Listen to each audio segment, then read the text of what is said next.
Hola amigos, buenas tardes. Gracias por permitirme, como siempre, estar ahí haciéndoles compañía en sus hogares. Y hoy hablando de algo que me puede apasionar, que son las artes escénicas, con Eli Guajardo, alguien que es de aquí de Durango, que ya nos contará sobre su vida, porque hablar de las artes en el escenario, las artes escénicas, no es fácil ni treparse, ni subirse al escenario, mucho menos dirigir una obra y lo más difícil, hacer el script. Gracias Eli, gracias por estar aquí. Bienvenida a Durango, a tu tierra. Sí, y realmente creo que hemos tenido de todo tipo en el arte, de invitados, pero no es tan sencillo tener a alguien que se dedique al escenario, ¿sí? No es fácil decir, me quiero subir ahí y quiero actuar y quiero dirigir y quiero todo. Sí. ¿Cómo que digo? Dicen por ahí, Eli, que todas las mujeres, y creo que me puedo apuntar, no la pasamos haciendo teatro, ¿sí? En la vida diaria, ¿sí? Creamos nuestros propios escenarios, tenemos nuestro propio público cautivo, pero de eso a hacerlo realidad no es tan sencillo. ¿Cómo te das cuenta, Eli, desde niña, cómo es esa Eli que dice, yo quiero ser eso? Pues es muy curioso porque cuando yo era niña, y mientras todos los niños decían que querían ser astronautas, bomberos, actrices, cantantes, yo era la única que decía que quería ser dentista. O sea, yo era la única que estaba muy centrada en lo que quería y que mi papá decía, muy bien, está bien, hija de médico, muy bien. Entonces, conforme voy creciendo, el teatro sobre todo estuvo muy presente en mi vida siempre, las artes en general, pero sobre todo el teatro, y casi siempre de manera incidental y accidental. Entonces, a ver, ¿por qué? Pues casi siempre era fortuito el hecho de que yo llegara a una obra de teatro o que estuviera participando a lo mejor en una pastorela, en una mini obra de teatro porque me invitaban, o sea, me veían haciendo... ¿Tú terminabas ahí? ¿Quién sabe cómo? Pero yo terminaba. Pues una tía, desde que éramos muy chicos, ella solía escribir pastorelas y dirigirnos pastorelas en el pueblo de mi papá. ¿De dónde es el pueblo? En Nazas, Durango. En Nazas. Entonces... ¿La maestra? La maestra Magdalena Guajardo. Magdalena Guajardo. Si digo nena, sí, yo no, Magdalena. Entonces ella, pues siempre nos estuvo moviendo mucho a los primos y a sus sobrinos. Y pues ahí andaba yo casi siempre, o sea, mi hit siempre había sido ser de las pastoras, nunca quise ser la Virgen María porque me chocaba que nada más estabas ahí. Así, impávida y no tienes ni expresión, ¿verdad? Exacto. Sí, tienes que estar en paz, ¿no? Sí, entonces me gustaba mucho la cuestión juguetona de los pastores. Ajá. Y pues ahí andábamos casi siempre y era una tradición que teníamos que en este tiempo se ha perdido porque hay menos sobrinos chiquitos, pero hay primos que lo quieren recuperar. Después, en secundaria, tenía que tomar una clase extracurricular. Yo estaba aquí en el Colegio Guadiana, entonces muy convenientemente en ese momento abrieron la clase de teatro, que me acuerdo que creo que la dirigía un maestro que era químico. Entonces era muy extraño como el maestro de pronto dijo, quiero dirigir Romeo y Julieta. Y yo dije, pues va, ¿no? Y lo más interesante de eso es que otra vez yo no iba por Julieta, porque a mí se me hacía un personaje como muy... acartonado. Sí, o muy estereotipado, ¿verdad? Entonces yo iba más por la nodriza, que a mí la nodriza otra vez se me hacía muy juguetona, se me hacía muy ocurrente sobre todo, entonces creo que podría quizás te daba un poquito más de laxitud en el papel. Ajá, más juego, porque yo creo que algo que ha estado presente todo el tiempo desde mi formación actoral, desde estos accidentes teatrales que tuve, ha sido el juego constante y la curiosidad constante. Hacer algo lúdico. Sí, porque para mí creo que la actuación, el teatro y las artes tienen que ser muy lúdicas, porque de pronto creo que se han dotado de una sobriedad. Ay, sí, que te pesen. Yo estoy contigo, yo digo, si te pesa, no es lo tuyo, ¿sí? Tienes que divertirte, tienes que gozarlo, más que divertirte, gozarlo. Sí, de hecho, en ese sentido, pues crecí igual junto con una amiga que es mi amiga desde hace como 17 años más o menos, y ella decidió irse por artes plásticas. Entonces, pues ahí más o menos hemos hecho como nuestras cosas y nuestras reflexiones acerca de lo que es el arte.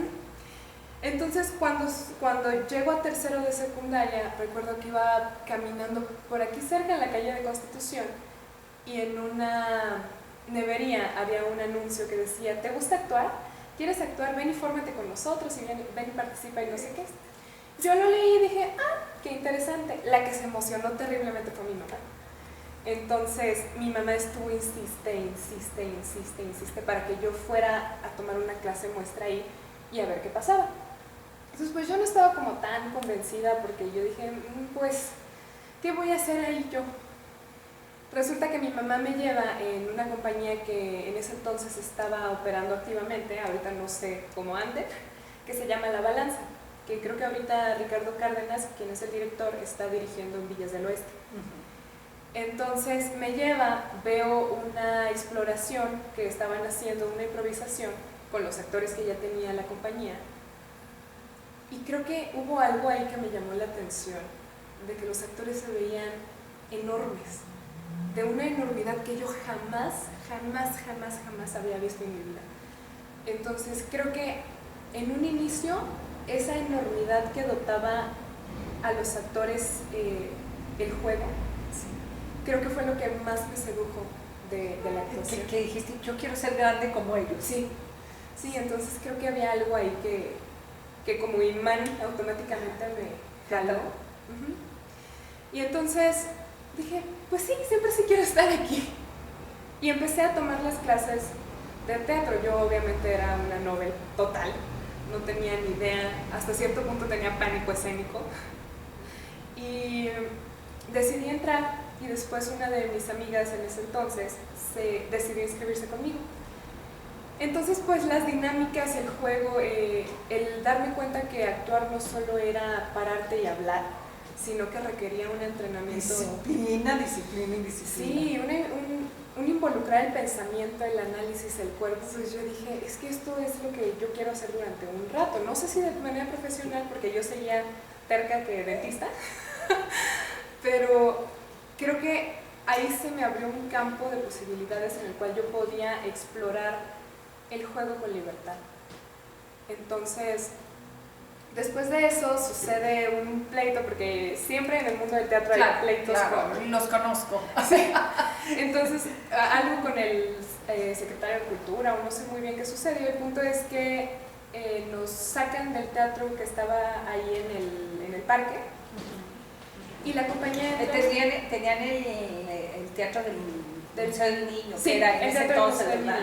Sí, tenían el auditorio, el teatro. Exacto. Pequeñito, pero para 250 personas, sí, con muy buena iluminación y muy buen sonido. Sí, muy buena acústica. Sí, muy buena acústica, sí, exacto. Entonces estaba la compañía como adueñada de ese teatro, instalada ahí, y pues resulta que llega el secretario de Cultura y dice, es que este teatro es de todos, se tienen que salir con todas sus cosas. Entonces pues va todo el personal, o todos los integrantes de la compañía, que habían puesto muchos de ellos de su material, de su dinero, de esto, para mantener ese teatro en activo, y sacan todas sus cosas. Entonces, de hecho, ahorita no sé si está activo. No está activo. Te puedo decir con mucha tristeza que después de que ustedes estuvieron, quedó abandonado y se autodestruyó. Sí, porque compartía contigo seguramente el escenario Fabricio Porras. Sí, Fabricio, que fue el que me puso un poquito al tanto, y yo cuando fui a verlo, tratando de rescatarlo, para rescatar el teatro, ya era imposible, se había desmantelado todo. Sí, de hecho recuerdo el sonido, mucho, las cortinas, todo. De hecho recuerdo a Fabricio, porque yo a los actores de aquí de Durango no los ubico a todos, pero de oídas. Sí, pero sé que a Fabricio lo tienes que verlo, sí, porque es de los metidísimos. Sí, de hecho lo recuerdo a él yendo a quitar los focos del escenario. Sí. Entonces, después de eso, Luis Mario Mendoza, que ahorita ya se ha dedicado más a la parte musical y otras cosas, tenía una compañía que tenía su sede también al interior, de manera clandestina, al interior de la Escuela de Música Mexicana.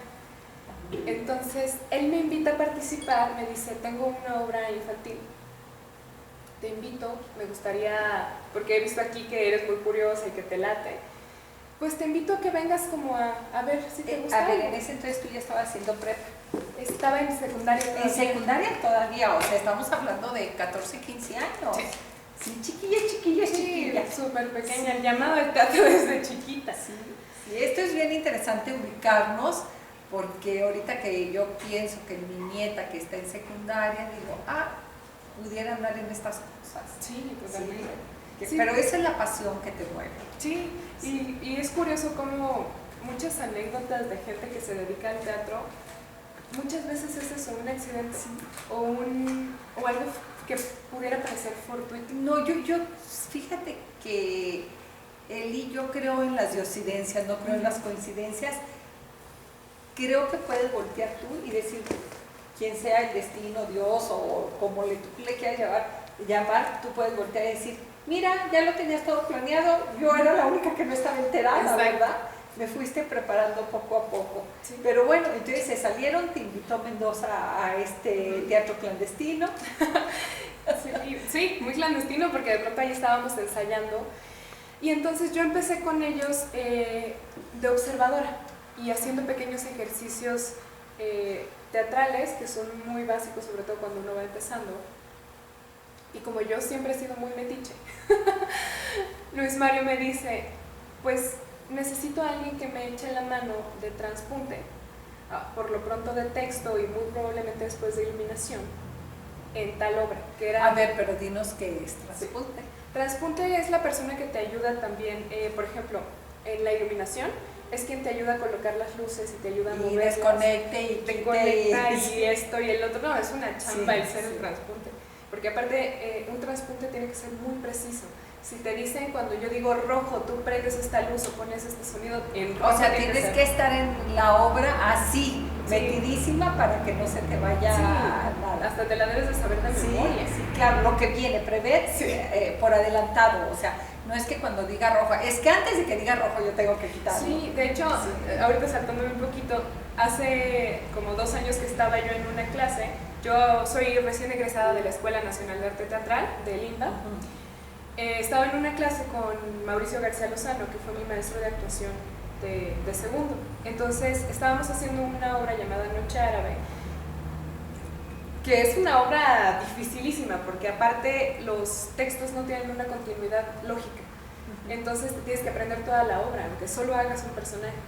Y había varios momentos en los que teníamos que tocar un timbre, entonces se designó esa tarea de transpunte de sonido a una persona. Y en uno de los ensayos generales, que hubo una pasada de la obra excelente, de verdad todos estábamos llorando, todos estábamos riéndonos a carcajadas, iba muy bien. Y el chavo del transpunte estaba tan embelesado viendo que se le pasó. Se le pasó, entonces recuerdo muy bien, y de hecho esa anécdota hasta la fecha entre mis colegas y yo, que Mauricio estaba extasiado viendo la obra y al final cuando dan notas dice muy bien, la energía fluyó y pasó esto y yo vi esto y todo estaba muy bien. Entonces de pronto en contraste total cambia y dice, pero a ver, ¿quién fue el imbécil del timbre? Uy, hasta me ¿quién fue el imbécil del timbre? Entonces pues todos nos quedamos así. Y sí se volvió y le dice al chavo, oye, es que no puede ser, no puedes echar a perder así el trabajo de tus compañeros. Imagínate que esto hubiera sido una función, que hubiera sido con público y tú no tocas el timbre donde va, les echas a perder a tus compañeros. Esto es real, o sea, esto es tan importante como el de cualquier actor en escena. Sí, por eso siempre los directores agradecen a todo el equipo que estuvo tras los escenarios, porque, híjole, uno nomás ve a quien sale y es a quien aplaude, pero a veces incluso son más personas las que están atrás, ¿verdad? Sí, de hecho hay muchas cosas que no sucederían sin el equipo de atrás, sin los técnicos. De hecho, pues es muy, muy prudente no estar peleado ni con los creativos ni con los técnicos, porque hay muchos actores que son muy prepotentes, sobre todo con estas personas que se dedican ya sea a ser técnicos, a los transportes, a los creativos, y piensan que son sus sirvientes, ¿no? Cuando en realidad no. O sea, yo tengo muchos muy buenos amigos escenógrafos, iluminadores, vestuaristas, y ha habido ocasiones en las que nos dicen, es que nosotros tendríamos el poder de dejar o poner mal una luminaria, no prenderle la luz a alguien, hacer esto, si a nosotros se nos antoja. ¿Qué crees? Puede no escucharse tu voz y ni verte en el escenario. Exacto. O sea, al contrario, el que está en el escenario depende del técnico. Sí, entonces creo que sí tiene que ver con... Es como una orquesta, es como una orquesta. Sí. Y bueno, tú ya estabas en secundaria, tienes la prueba aquí del traspunte. Ahí yo creo que fue una prueba muy importante porque fíjate que algo, y tú lo debes de saber muy claro, me he visto yo de alguna manera involucrada en algunas formaciones aquí de Durango y todo, y nos daba risa porque cuando tratamos de impulsar la escuela de técnicos del cine, en la mente de las personas, de la mayoría de las personas, que es a lo que voy contigo, nomás existen dos personajes, o ser director o ser actor, ¿sí? Y cuando decíamos, no, es que son técnicos del cine. ¿Y para qué? Oiga, ¿para director o para actor? Espérate, es el vestuario, la iluminación, o sea, 20,000 cosas, creo que hay como, no sé, de veras, no les exagero, hay más de 20 categorías en las que podías entrar, pero me daba risa porque en la mente nomás teníamos director o actor, no quiero hacer otra cosa. Entonces esto debió de haber sido muy importante para ti porque te abrió otro panorama, ¿sí? De decir, caray, no, el trabajo de un teatro no nomás es en el escenario. Sí, claro, entonces yo creo que yo aprendí mucho viendo ahí en ese momento. Entonces, estando ahí, recuerdo que yo veía todo lo que hacían los actores y dije, ¿a poco todo esto conlleva a hacer una obra? Y al final, una de las actrices tiene que salir y yo entro. De suplente. Entonces, para mí fue un súper reto, era la obra Flechas del Ángel del Olvido de Sánchez Sinisterra, y el personaje era Dora, si no me recuerdo qué se llamaba, y pues era una lesbiana de 30 y tantos años, que aparte era un mujerón, no, y la persona que tenía enfrente la había traicionado de la peor manera posible para ella. Entonces, pues yo con 14 años sin tanta experiencia de vida, pues... sin tanta experiencia de vida lo señalaste y lo resaltaste muy bien, porque hay personajes muy sutiles que desde que nacemos nos enseñan a mamá, ¿verdad? Agarras mi muñeca y mésela, y quizá haber sido mamá, haber representado un papel de mamá hubiera sido menos agresivo que el de una lesbiana cuando tienes 14 años que todavía no sabes quizás sobre la diversidad, aunque en estos ambientes afortunadamente es lo más natural, lo más respetuoso, pero de todas maneras por tu edad eras muy chiquilla para saber sobre la diversidad sexual y sobre todo interpretar a una lesbiana, la agresividad de esta mujer. Entonces creo que, y también sobre todo este amor arrebatador por otra mujer, creo que eso fue lo más complicado, porque también yo al haber crecido en un ambiente pues un poco más conservador, por así decirlo, de pronto el hecho de eso me saltaba un poco de cómo yo estoy perdidamente enamorada de una mujer a mis 14 años, ya ahorita ya no podría ser ese problema de quien fuera, pero pues en ese momento sí era... Sí, pero y sobre todo romper los estereotipos, sí, y tiene uno que decirlo, digo, todo el mundo lo sabemos, los amores entre las lesbianas, que respeto muchísimo a mis amigas, y los gays, que los amo, es mucho más pasional. Entonces tenías que ser lo doble de agresiva que con algún noviecillo que pudieras haber tenido por ahí. Sí, no, aparte era una cosa arrebatadora. Y entonces de pronto recuerdo que Luis Mario me decía, es que necesito tal, y me decía, es que ¿cómo se hace esto? ¿Cómo se hace? Y pónganme un ejemplo, ¿verdad? Entonces pues creo que era complicado, pero al final de cuentas fue en esa obra en la que me pagaron por primera vez.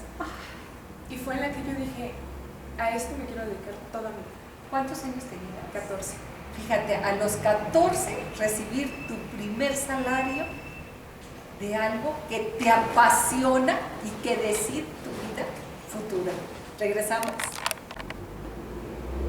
Eli, y realmente el estar en ese escenario, yo creo que no nomás fue tu primer pago en moneda, sino que también te va dando una experiencia de vida, porque por más que nos digan no aprendes en zapatos ajenos, que creen en el teatro, el interpretar un papel, realmente te lo tienes que llevar a las vísceras. Sí, y es un ejercicio de autoanálisis muy grande, porque yo creo que yo he aprendido mucho de los personajes que me han tocado interpretar, porque sí creo que hay algo que compartimos con los personajes, claro, y algo que al final de cuentas, algo sobre todo que me han dicho maestros muy queridos, es que los personajes clásicos como los de Shakespeare van viajando en el tiempo, y entonces nosotros los tomamos prestados para encarnarlos en nosotros a partir de esa cuestión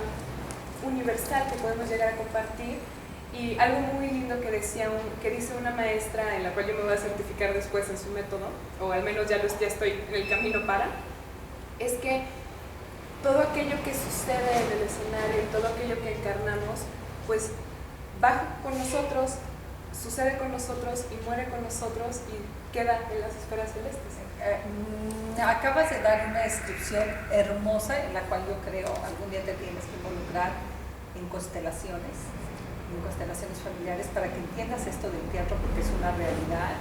En ese momento las haces tuyas y dices tú, ¿por qué tenía que tocarme este personaje? Porque tiene algo que ver con tu vida. Y ni el director lo sabía cuando te dio el personaje, ni tú lo sabías, hasta que realmente te lo, como dije, lo metes a las vísceras y esto tenía que ser mío. Sí. Tenía que ser mío este personaje, y tengo que dejarlo ir, que siga viajando en el tiempo, porque ya obtuve de él lo que vino a enseñarme. ¿Sí? Porque no es que tú des todo el personaje se da también a ti. Sí, y yo creo firmemente que tú no escoges las obras no, te escogen. Por eso te digo, los personajes vienen a enseñar, ellos son los que te eligen. Eli, y en ese momento llegaste y le dijiste, ¿qué hiciste con lo que te pagaron? ¿Cómo llegaste ante tus papás? Pues yo estaba muy contenta, pero también tenía mucho miedo, porque como en ese momento es que recuerdo muy bien, fue en el Palomar, creo que se llama. Sí. Está aquí cuando todavía había cuestiones de cultura ahí. Sí. Recuerdo que ahí vimos la función y que yo estaba en la parte de atrás del tablarroca que habíamos puesto como camerinos, y estaba sentada porque yo, por más que quiera, desde ese momento y desde mis primeros años empezando, yo me aprendía las obras de memoria de solo escucharlas, y me gustaba mucho escuchar cuál era la diferencia de cada día de lo que hacían, y eso es algo que hasta la fecha. Y que involuntariamente estás haciendo una crítica. Es que ella estaba más contento y él estaba, porque obvio el discurso puede ser el mismo, el artista puede ser igual, pero la pasión que imprimes cada día es esa, cada día. Sí, cada día tiene su afán y cada día nos amanece diferente, ¿sí? Sí, y eso creo que eso es una de las grandes esencias del teatro. Y de los compromisos, porque, híjole, qué difícil es, porque no es que tú lo decidas, hoy voy a estar contento, o sea, te pasa algo y dices, tú voy a salir al escenario porque es mi obligación, pero se te nota en la cara, se te nota en alguna actitud, en la voz, y les repito, es el mismo discurso, sí, pero va cambiando. Sí, porque al final de cuentas el teatro es un marido, pero celosísimo. Y pues... ¿Pero por qué te dio miedo, Luis? Porque yo no sabía cómo iban a reaccionar mis papás ante esta certeza que yo había tenido tras esa tabla. Tras de que tu mamá había estado picándote, ándale, ve, ándale, ve. Sí, no sabía. Entonces, porque yo había estado como muy centrada en estas carreras convencionales, o que no están tan mal vistas, por así decirlo. Y pues me daba terror de pronto, porque creo que también en algún momento ya le había comentado a mi papá que quizá estaba considerando que podía estudiar medicina. Uy, el feliz y encantado. Entonces, pues yo, al ser la hija mayor, Pues yo creo que estaban también mis dos padres muy encantados, ¿no? Y yo no sabía cómo llegar a desencantarlos con decir que se cayeran de trancazo. Sí, con decirles, es que quiero hacer teatro toda mi vida, porque estuve ahí, ya pasé un proceso y me enamoré. Y sé que de esto, oye, pero yo creo que también algo bien importante de lo que te diste cuenta fue, de esto puedo vivir. Sí. Para esto quiero vivir, pero también puedo vivir, que no es lo mismo. Exacto. Sí. Sí, y estando ahí pues fue todo un proceso de les digo, cómo les digo, qué hago, hasta que, no recuerdo si fue en una pelea o qué, pero recuerdo que fue en una explosión en la que yo dije, es que voy a estudiar teatro. Así ahí va. Y entonces pues sí, mis dos papás se quedaron así. De pronto creo que a mi mamá le costó un poco más digerirlo después, porque mi mamá como que tenía intermitencias en que lo entendía y otro momento en el que no, y le daba miedo por esta idea que se tiene de que alguien que se dedica a las artes en general no puede vivir, cuando en realidad yo creo que sí. Ah, claro que sí. Y entonces resulta que yo empiezo a hablar con amigos que fueron a Ciudad de México a hacer el examen en el Centro Universitario de Teatro de la UNAM y en la Escuela Nacional de Arte Teatral. Entonces yo tenía mi mirada puesta en esas dos escuelas, porque aparte me puse a investigar y me di cuenta que eran las dos mejores escuelas, claro, de teatro del país. Entonces, y que tienen reconocimiento a nivel mundial, porque también hay que decirlo, cuando estás en las artes, si buscas tú las instituciones, más allá de ser partitos o ser buenas o ser malas o enseñar que al menos sean reconocidas, que al menos tú a nivel internacional puedas decir, estuve en la Academia de San Carlos, por decirte, yo busqué la Academia de San Carlos porque tiene reconocimiento mundial. Saben de que más que el reconocimiento, quien se mueve en estos mundos sabe que es la Academia de San Carlos, ¿sí? Y entonces es lo que va buscando uno, decir, al menos que sepan de dónde vengo, ¿verdad? Sí, sobre todo que sea, al menos, creo que yo lo busqué de manera intuitiva, pero después en el proceso lo hice consciente, que sea un espacio de comunión de saberes.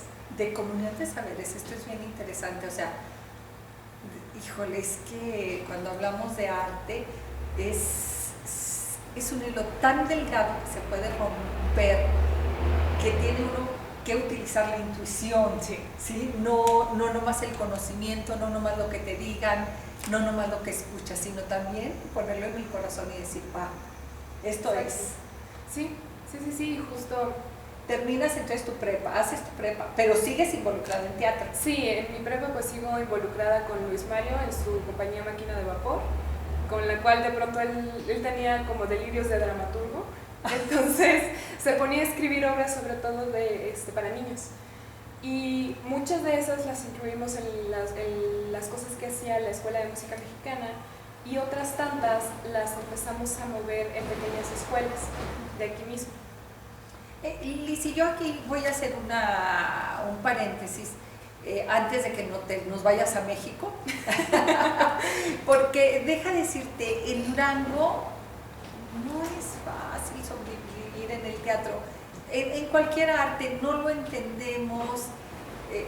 Creo que, por mi amistad con Fabricio, yo a Fabricio fue mi primer museógrafo, entonces tengo más de 30 años, Fabricio, más de 30 años de conocerlo y de ser un muy buen amigo, entonces toda la vida penando, y sé que es difícil desde los espacios andar rodando, recuerdo pláticas que andaban mendigando desde el Teatro del Seguro Social, que era el que más les prestaban por ahí para sus obras de teatro, o sea, acá el teatro del Museo del Niño, o sea, dices tú, qué tristeza, y los públicos no pasan de ser las familias, o como dices tú, ir a las escuelas, pero no tenemos cultura, que era algo que siempre hemos discutido ya a nivel general de nuestra sociedad, es decir, ¿cómo es posible que nos traen una obra de teatro, la que gusten y quieran, y pagas una entrada de 300, 400, 500 pesos, y las obras de teatro de ellos, que creo que cobraban 20 pesos, 50 pesos para el vestuario y para los gastos de contratar el sonido, o sea, realmente no era para pagarles a ustedes, era para reponer los gastos, porque hay gastos en la puesta a escena, y era increíble porque era imposible, les repito, más que la familia era la que acudía. Sí. Entonces, ¿cómo sobrevivir? ¿Cómo sobrevivir con el entusiasmo, me entiendes? Sin que decaiga el entusiasmo por decir, a esto me quiero seguir, en esto quiero seguir, a pesar de la apatía.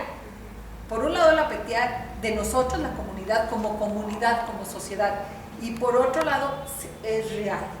La presión de uno de papá, primero saca un título de lo cual vas a vivir y luego ya estudias teatro. ¿Sí? O sea, es difícil que haya sobrevivido a esto. Sí, y más siendo mujer. Sí. Aparte, porque aparte que creen todo el sector artístico, somos unos vagos, marihuanos, drogadictos, borrachos, desobligados, precoces y adictos al sexo. Totalmente. Entonces, ¿cómo sobreviviste a esto? Sí, pues creo que, sobre todo aquí en Durango, estaba rodeada de gente que estaba interesada. No a un nivel profesional del todo, pero estaba interesada y tuve la gran fortuna de mi prepa cursarla cuando todavía estaba el TEC de Monterrey aquí. Te tocó, estuvo creo que, no sé, no fueron más de 10 años tristemente, pero bueno, te tocó hacer ahí sí, y tuve la fortuna de que en ese momento desde el Departamento de Asuntos Estudiantiles, una cosa así recuerdo que se llamaba, estaba Socorro Valles. Ajá. Y Socorro Valles empezó a hacer pequeñas obras musicales. Y tú dijiste, de aquí soy.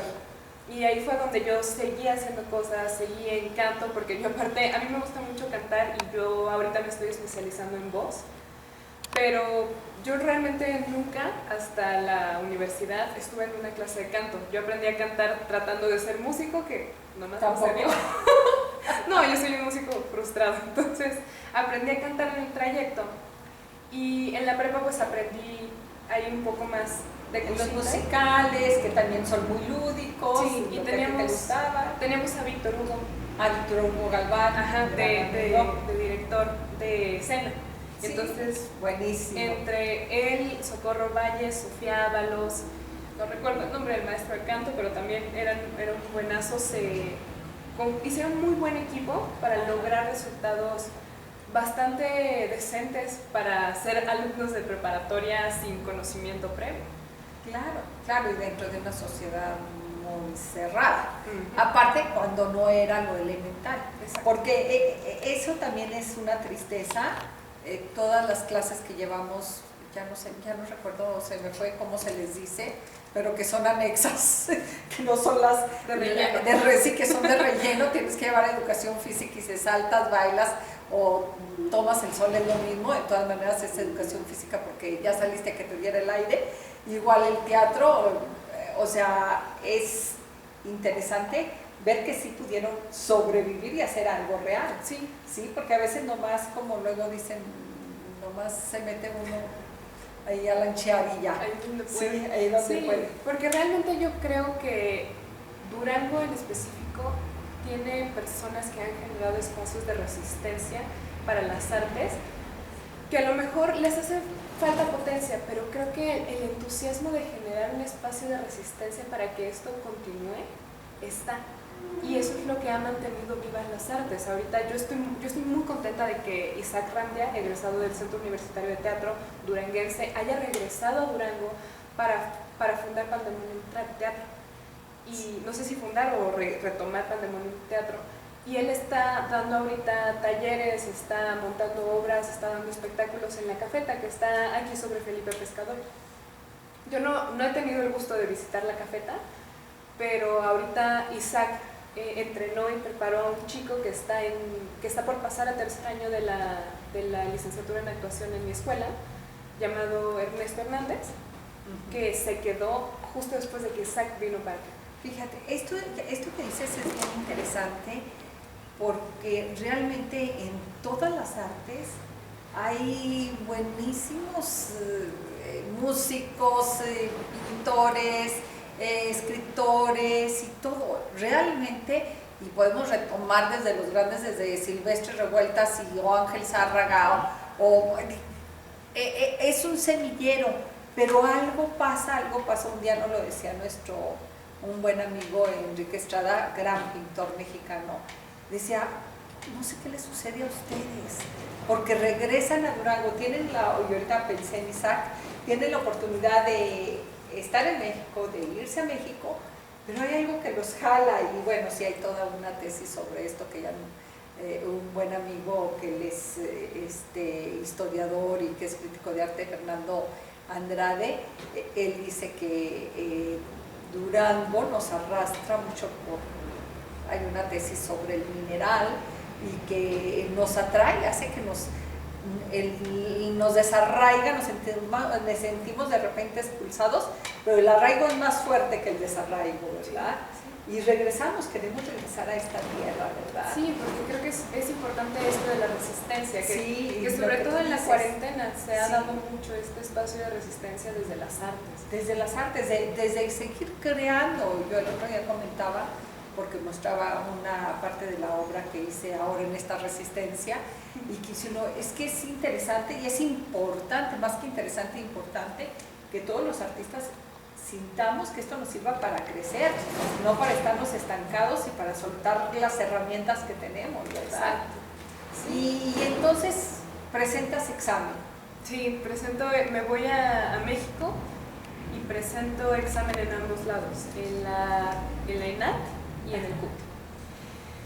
En ambos me quedo en la segunda etapa, porque son 3 etapas y aparte la competencia está durísima. Sí, es increíble. Piensa uno que quién va a querer ir a estudiar, pues es increíble. Está a nivel de medicina, aunque tenga un médico aquí tras las cámaras y me diga que no, pero está a nivel de medicina y a nivel de quien sea, o sea, sí. Es increíble, ¿sí? Lo peleado que están esos espacios. Sí, porque aparte hay muy pocos lugares. Sí. En el CUT, no sé ahorita cuántos sean, pero yo recuerdo que cuando yo hice el examen aceptaban de 12 a 20 personas. ¿Y presentaban examen cuántos? Como 400, 900. Sí, y en la ENAD, cuando yo entré, sacaban 450 fichas, las cuales un montón de gente se quedaba sin ficha. O sea, las fichas se acababan en los 5 minutos de que las liberaban. O sea, no es que presenten todos los que quieran presentan nada más las fichas que reparten y se quedaron 10 veces más afuera. Sí, de hecho, por cada lugar estábamos compitiendo 10 personas, porque al final en la ENAD nos quedamos 45 porque pues, las instalaciones son un poco más grandes. De hecho, creo que son las instalaciones más grandes de Latinoamérica. Y de pronto pues ahí sí escuchamos quejas de los compañeros, pero realmente nosotros como enateros somos privilegiados de haber podido estudiar en una escuela con tal estructura e infraestructura para nuestra educación teatral. Sí, bueno, uno pudiera pensar qué infraestructura puede necesitar alguien que se va a dedicar a las artes escénicas. Sí, dirías tú, pues, ¿qué? Un salón, ahí les van a enseñar a gritar, a pararse, a sentarse, a actuar, a llorar, a reír, a la ira, a todas las emociones, pero no, realmente es una infraestructura muy hermosa y sobre todo muy abierta. Sí, de grandes jardines. ¿Te quedas tú ahí? Y que tus papás en este momento, ¿cómo estaban? Porque mi hijita mayor se va. Pues primero, pues mi mamá antes de entrar a la ENAD me obligó a ir a hacer el examen a la FAE, la Facultad de Artes Escénicas de la Universidad de Nuevo León. Entonces me fui allá. Te quería tener más en provincia. Sí, más cerca. Y de hecho me quedo allá y allá como que yo había algo de la escuela que a mí no me gustaba, porque yo ya tenía claro que yo quería ser actriz. Yo dije, yo quiero ser actriz, y un poco lo que sucede en la FAE es que te vuelves todo loco. Entonces, poquito de todo. Sí, y yo creo que de pronto un poquito de todo quedas en la nada. Ajá. Sí. Entonces había algo de ahí que no me encantaba. Conozco a una chica que vivía como a 3 cuadras de mi casa y empiezo a trabajar con ella, y ella es mi primera gran maestra en actuación y técnica. ¿Empiezas a trabajar con ella de qué? De asistente de producción. Órale. Sí, yo siempre he estado ahí de metiche. No, es que es súper interesante porque de asistente de producción le das vuelta a todo el escenario, sí, y a todos los roles de todos los papeles. Pero lo interesante de aquí es que era asistente de producción en una producción cinematográfica. Entonces ella tenía su Silver Screen Production, Sí. y ahí era donde yo estaba de asistente de producción. O sea, que esto, que también incursionaste en el cine, Un poquito. que es muy parecido al teatro. Regresamos. Y con la salvedad de que en la cinematografía puedes decir corte y repitan la escena 20,000 veces, y en el teatro es tu única oportunidad de salir al escenario y lo dicho está. Sí, o sea que si bien hay mucha similitud en el manejo en cuanto a las iluminaciones, a muchas cosas, a la hora del tome y corte no es lo mismo. No. ¿Cómo te sentiste ahí en cinematografía, Eli? Pues era muy interesante porque el proyecto fue creado desde cero. Entonces fue la primera vez porque yo tenía también una concepción en la cual a fuerza yo necesitaba un texto para comenzar un proyecto, cuando en realidad ya no.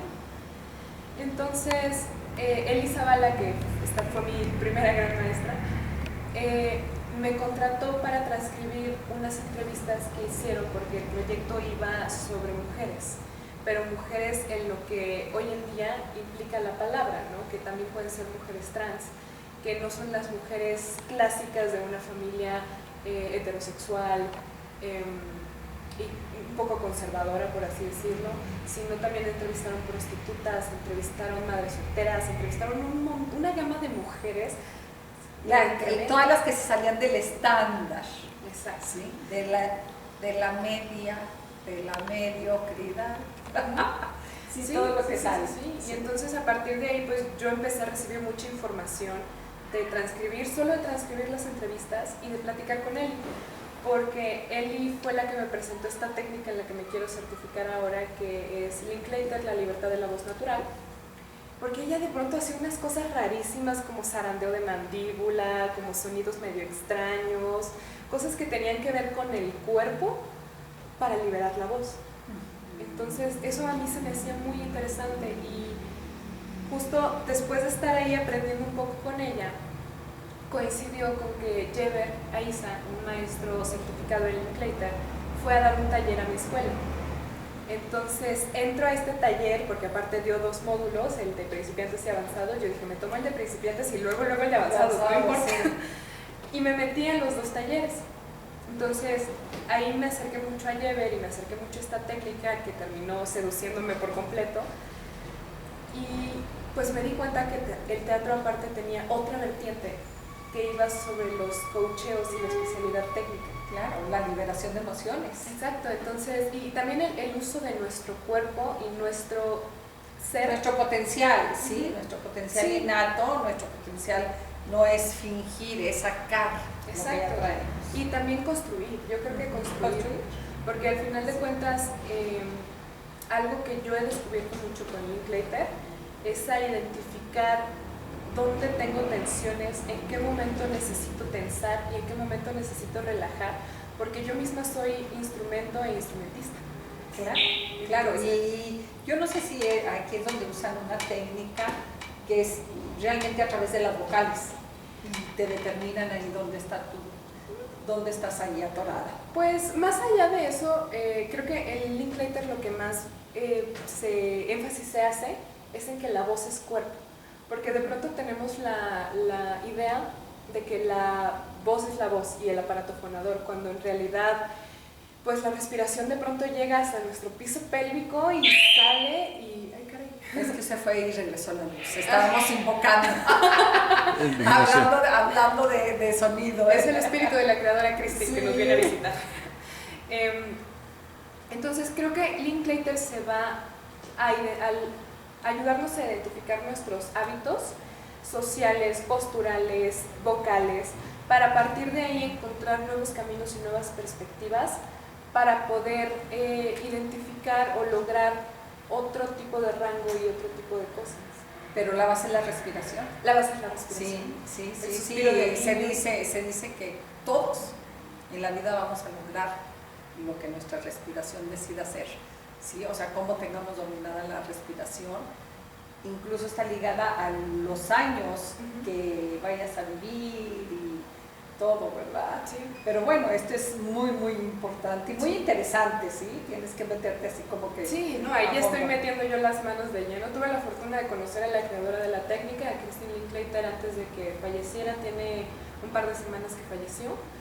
Entonces, pero pues era un mujerón que se encargó de generar toda una metodología increíble. Que la dejó bien específica, Sí, porque muchas veces estos grandes maestros proponen y dan conferencias y todo, pero a la hora que se van dice uno, ¿y ahora dónde, verdad? Entonces la tecnificó, porque realmente viene siendo la palabra, la tecnifican y la dejan ya plasmada para que cualquiera que se meta a fondo la pueda seguir. Sí, y de hecho pues ahorita está también establecido esto de la certificación, que uno tiene un camino para la certificación con el cual se está entrenando con un máster de Linklater, que es alguien que ya está certificado. En México solo tenemos a 4 maestros certificados en la técnica.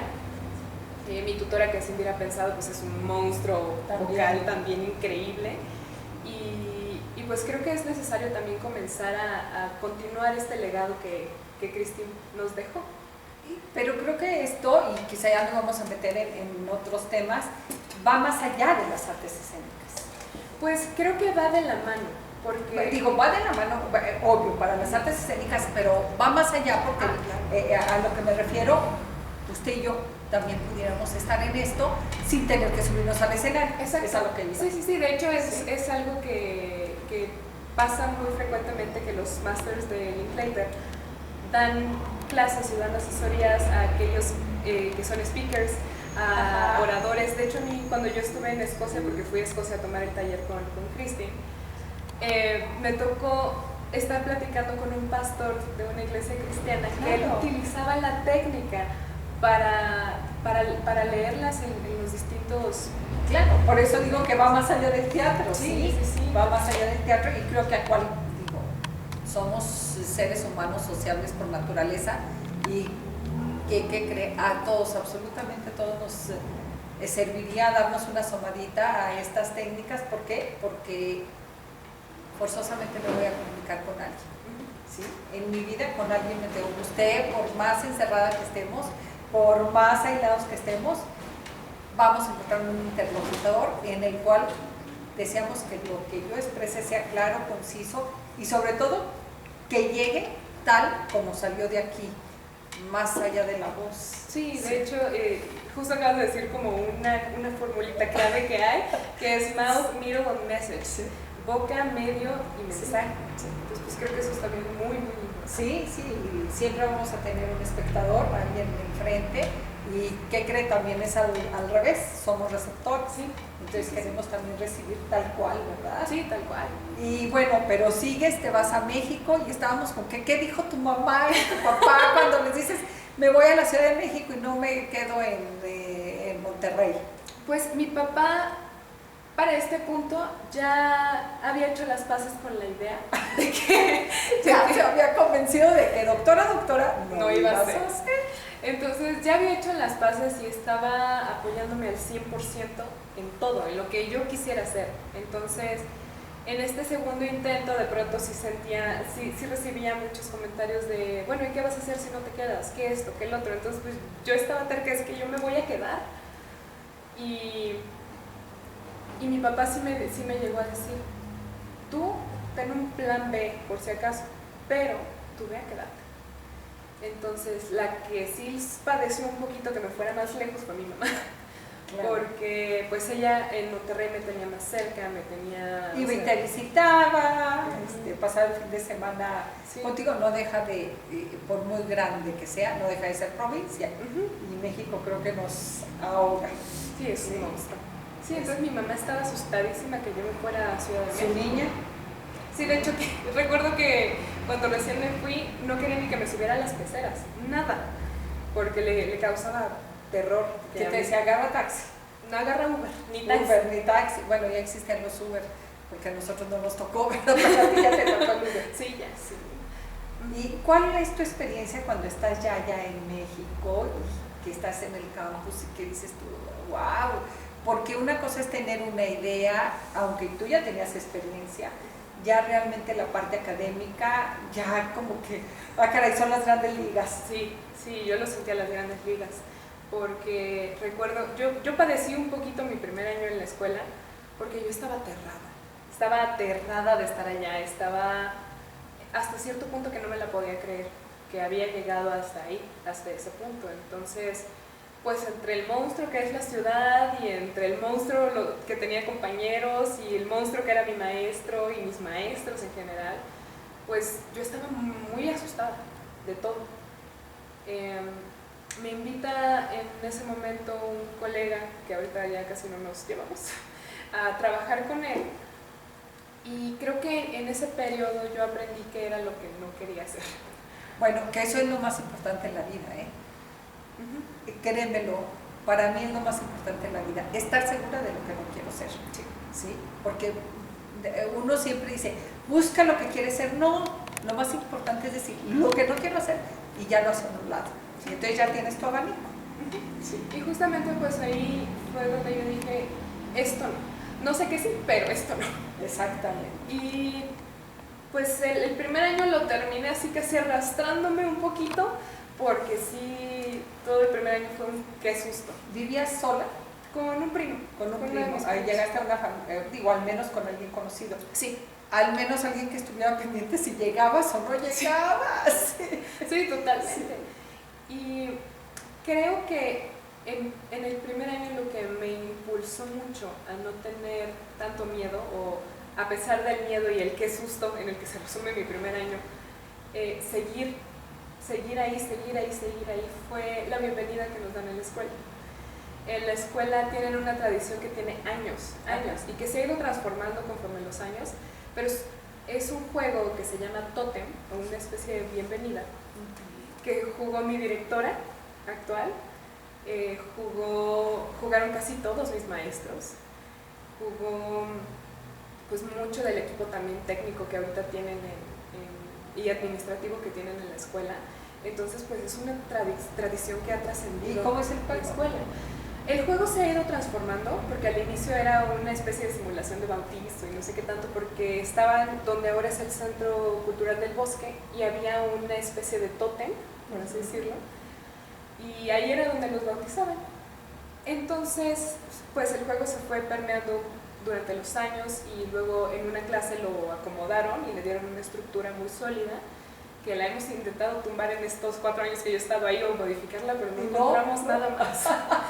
Porque el tótem, pues para no spoilear un poco a los que luego quieren hacer el examen a la escuela, pues tiene que ver con 3 etapas, en las cuales tomaron como referencia, creo que un cuento que se llama El Camino del Chamán, una cosa así, en la cual durante un par de semanas, no voy a decir cuántas, nosotros somos como los nuevos. Entonces toda la comunidad, desde los que están en cuarto, en tercero, en segundo, actuación y escenografía, tienen nombres clave, que casi siempre son muy chistosos y tienen saludos clave, y entre todos pues toda la comunidad se acerca a los distintos grupos, que es primero escenografía, 1, 1, 1, 2 y 1, 3, y cada grupo como que tiene su saludo, su bandera, su linaje, todo.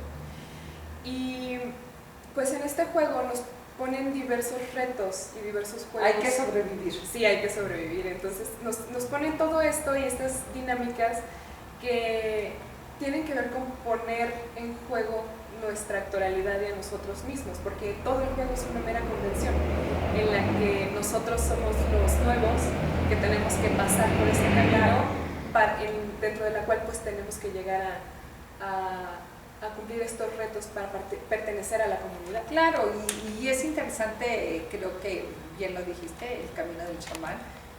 Hay muchos, incluso pasar una noche y sobrevivir a una noche. A mí me pasó, a mí la viví, pasar una noche y sobrevivir a una noche más allá de los propios miedos, es a lo que te enfrentas. No te enfrentas a lo que hay por fuera, te enfrentas a ti mismo. Pero es bien interesante porque realmente es lo que también te va dando certeza de que sí perteneces ahí. Contigo, no es que los demás te digan, sí, ya, pero no, es uno. los propios monstruos, sí, Sí, pero al final dices tú sí quiero seguir. Sí, sí quiero seguir, porque al final de cuentas, durante todo este tiempo hay un juego de contrastes muy interesante, en el cual de pronto jugamos como a esto de los roles, que los que ya son de la comunidad son nuestros superiores y nos van guiando para distintas actividades, y nosotros pues tenemos que negociar un poco con ese juego, y al final de cuentas pues hay un grito tremendo en el cual alguien le pregunta a toda la comunidad si acepta a nuestra generación, y de pronto toda la comunidad grita que sí. Y creo que ese momento es uno de los momentos más significativos, porque hay una pequeña sensación de victoria. Lo logré, ya ser parte de. Y creo que algo que hace muy bien el tótem es que replica lo que sucede en un proceso creativo, que pues pasas durante un camino muy duro, que está lleno de lágrimas, está lleno de risas, está lleno de momentos muy padres, momentos muy feos, pero que al final de cuentas te da un sentido de pertenencia. Y creo que eso es lo que durante generaciones hemos intentado rescatar del tótem, porque hubo un momento en el que se transformó en una novatada, entonces se transformó en simplemente molestar a otro. Que no es lo mismo. Y aquí realmente no es conocer a los otros, es conocerte a ti. Exacto. Pero tienes razón, si venciste eso, era lo que te mantenía. Ya vencí lo más difícil, lo más importante, lo más todo. Entonces, ya lo demás es seguir, ¿sí? Es mantenerme, ¿sí? Pero realmente no deja de impactar a una chica de provincia estar en el DF. O sea, es la realidad. Digo, a mí también me tocó irme al DF a los 21, 22 años y enfrentarte al monstruo de decir, caray, ¿verdad? Y tengo que sobrevivir sola y no son las distancias, es la gente, es el todo. Pero también pasa algo muy curioso que estoy segura de que a ti te pasó.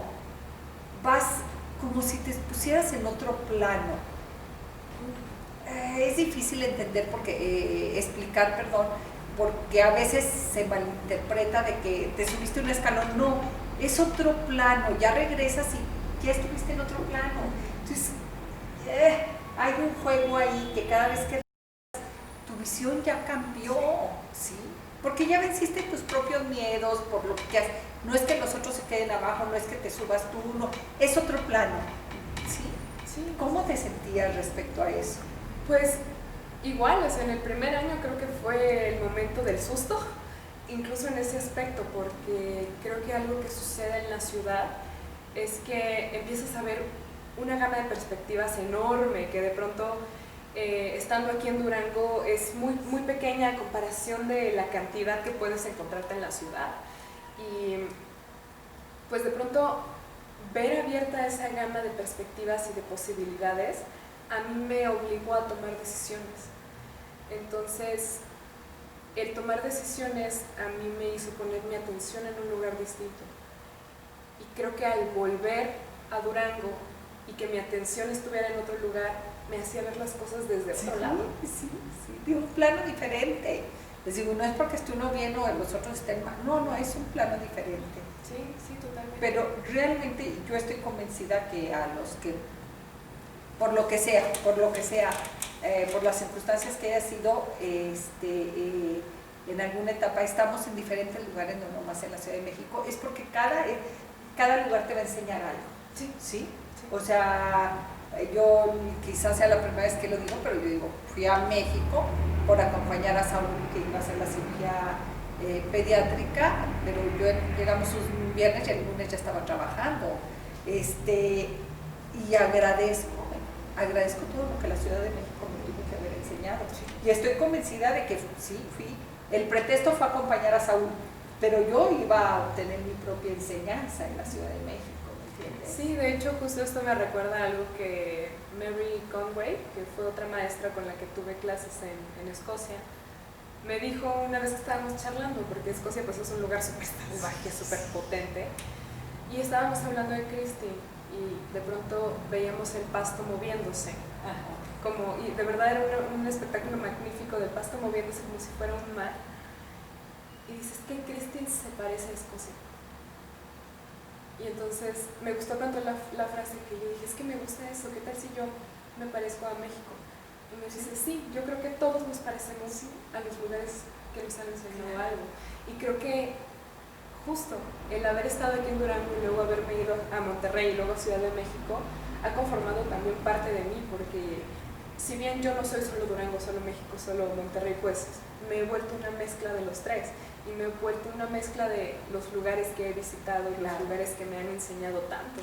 Claro, al final, yo estoy súper convencida de que somos los lugares, el lugar donde nacimos, los lugares donde vivimos y todas las personas con las que convivimos. Estoy convencida de que tú eres una maestra en mi vida, que algún mensaje debes de traerme, pero que yo también soy una mensajera para todas las personas con las que pueda sentarme y platicar. Entonces, y al final eso soy, todas las personas, todas las tierras que he tocado y todas las personas con las que he convivido. ¿Regresamos? Y bueno, no sé qué edad tengas ahorita, pero te puedo decir que eres un alma vieja, sí, más allá de la edad física que puedas tener, eres un alma vieja. Me lo dicen seguido. Te lo dicen seguido, claro, porque lo eres, no por otra cosa, ¿verdad? Porque sí, tiene uno que aprender a aceptar esa parte, porque es un honor cuando uno es un alma vieja, ¿sí? Porque estás cargada de la sabiduría que en otras vidas has tenido, has aprendido, pero aún si seguimos aquí es porque aún tenemos mucho que aprender, ¿sí? ¿Qué sucede? ¿En qué semestre vas? ¿Te graduaste? ¿Qué pasó contigo? Pues justo me acabo de graduar, cursé mi segundo año, un gran segundo año, con un gran equipo de maestros. Ya más madura, sin miedo, soltaste Sí. el miedo. Pues todavía con miedo, pero con menos susto. Bueno, eso es bueno. Sí, entonces pues creo que en segundo empecé a empoderarme de lo que yo podía hacer y lo que yo sabía hacer después del susto del primer año. Y gracias al gran equipo de maestros que tuve, del cual formaba parte mi actual tutora, que es Indira Pensado, que yo creo que ella y Mauricio García Lozano son pilares en mi formación. Mauricio por su gran generosidad como maestro de actuación, e Indira por su gran libertad y su gran locura que nos comparte y en la cual nos envuelve constantemente para aventarlos al mundo. Para aventarlos al mundo, ¿no? Creo que eso es muy inspirador de ella y de Mauricio. Y luego me topo con el tercer gran pilar de mi formación durante el tercer año, que pues prácticamente se volvió como una especie de institución al interior de la escuela, porque generaciones han pasado por sus manos y generaciones han hecho cosas increíbles en sus manos, ¿no? Y fuera de la escuela tras graduarse, que es el maestro Bruno Berti, que él es quien funda la Escuela del Espectador en Ciudad de México, es gran crítico teatral, gran director, es un Escuela del Espectador. Escuela del Fíjate Espectador. que esa no la había escuchado. Sí, es muy interesante porque Bruno es periodista, él es una de estas personas que cayó en el teatro por esta especie de accidentes, porque él lo cuenta muy divertido, que dice que se quería ganar unos pesos, lo invitaron a hacer una entrevista, un reportaje de un grupo de teatro, entra y dice, ¿pero qué es esto? Y de ahí ya no lo volvieron a sacar. Entonces, Bruno también con esta trayectoria de periodista que tiene, funda la Escuela del Espectador, en la cual empieza a abrir una oportunidad al espectador de analizar y de construir las obras que ve. De ver más allá de lo que supuestamente nos enseña una obra. No solo quedarse con la experiencia del entretenimiento, sino desentrañarla paso a paso. Claro, qué importante, por eso me llamó la atención, porque es muy interesante. Esto es como una obra de arte, ¿sí? Que dices tú, no te quedes nomás con que me gustó, no me gustó, está bonito, no está bonito, ve más allá de lo que te quiere transmitir el maestro, ¿verdad? El pintor o la música, lo que sea, así, todo. Entonces, es ir dándole un discurso desde la escenografía, los movimientos, las voces, cómo suben, cómo bajan, las entradas, las salidas. Sí, es muy interesante. Sí, esto. Entonces pues Bruno se vuelve, Bruno ha sido un monstruo en la escuela y en el teatro mexicano, sobre todo muy específicamente en México, en Ciudad de México, pero pues en general creo que se ha permeado porque de pronto mucha gente que ha pasado por sus manos se ha vuelto maestro de otras personas, entonces creo que también su eco ha llegado a varias partes del país. Entonces, en un principio yo no veía así a Bruno. Yo a Bruno lo veía como una mera transacción para llegar a cuarto. Y es una materia más que tengo que cursar en mi vida, sí, para llegar. Exacto, y lo más curioso es que era una decisión muy importante en tercer año porque ya era seleccionar el director, porque en primer y segundo año estás con el mismo grupo, en tercero como un tronco común, por así decirlo, pero como nos dividimos en 3 grupos de actuación, cada grupo lleva una misma línea con el mismo maestro de actuación que es como una especie de tutor el primer año, y luego pasan todos juntos como grupo a segundo año. Entonces pues cada grupo va generando una identidad muy particular, y al llegar a tercer año los revuelven a todos. Ándale, otra vez. Entonces es muy interesante porque cada uno trae una mezcla de un lenguaje y una técnica y una metodología muy distinta a la del otro grupo, y cohesionarlas en tercer año en una puesta en escena que es una especie de práctica teatral, pues es un reto muy interesante, porque yo llego a tercer año sí con, bueno, pues es Bruno, ver qué es lo que más se me dificulta. La parte como más corporal, más de movimiento, porque uno piensa que, o al menos yo pensaba cuando decidí actuación, que yo nada más tenía que aprender a hablar. Era el diálogo nomás. Exacto. Y no, hombre, la expresión corporal. Sí. Y llego a primero y me topo con ballet, llego a segundo y danza contemporánea y acrobacia, llego a tercero combate escénico y danza, entonces pues dije, bueno, ¿dónde batallo más? En lo corporal. Y Bruno tiene una línea de trabajo que va hacia el teatro físico.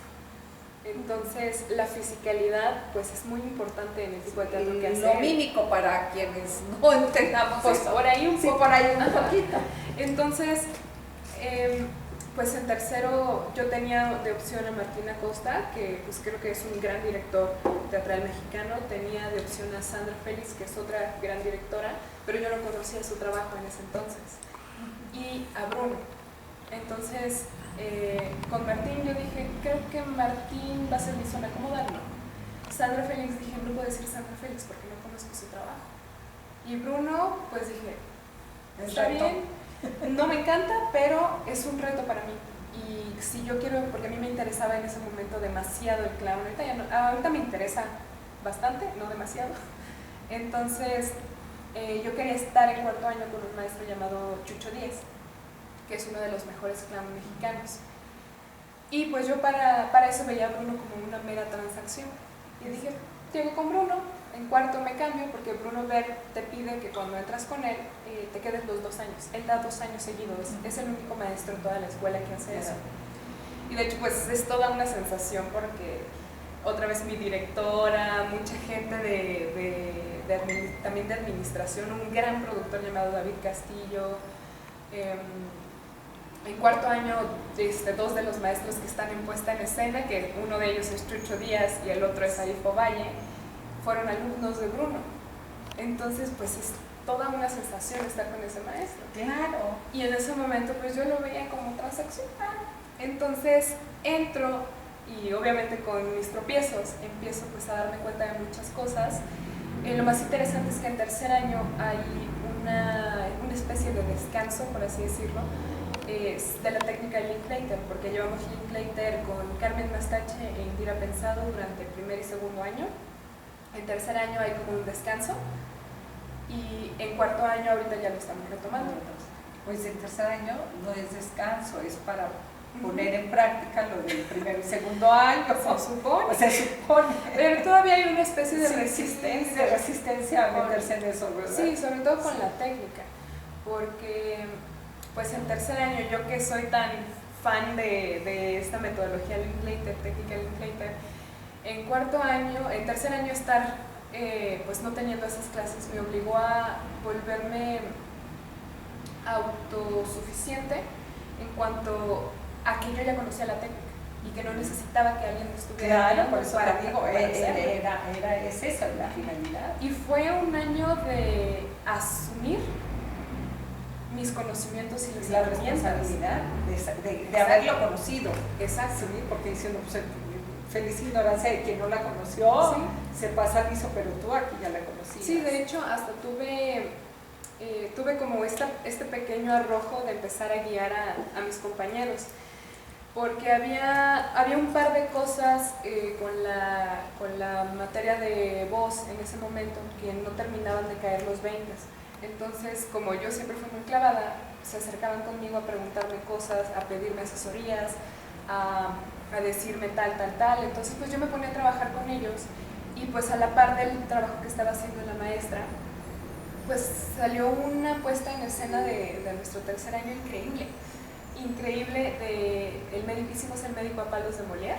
Ajá. El personaje que yo hice fue el de Martina, la esposa de Luisa.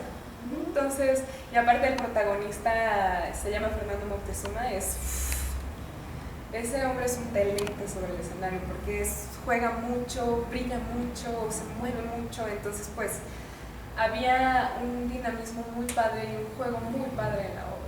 Entonces, creo yo que en tercer año yo empecé a asumir y a crear mi propia identidad escénica como creadora.